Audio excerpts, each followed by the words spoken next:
Lahat tayo magre-retire at mas maganda kung may na-build tayong retirement fund na magagamit pag tayo ay tumanda na.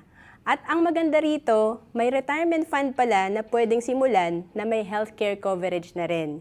Ito yung Kaiser, tinatawag na 3-in-1 investment kasi dito may healthcare ka na even beyond 60 years old ka.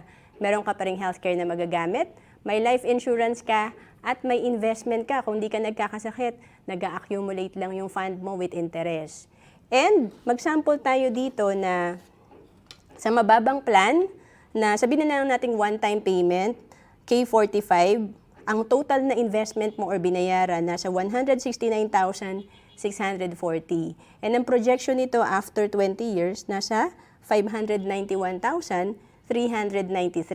Kaya maraming kumukuha ng Kaiser kasi pag nagkasakit tayo, may magagamit tayong healthcare, makakatipid, and pag hindi tayo naging sakitin, healthy tayo, may reward tayo kasi up to 3 times ng savings natin, nag-grow yung pera natin. To know more about Kaiser, message mo lang ako sa Facebook, Roancelis Capistrano.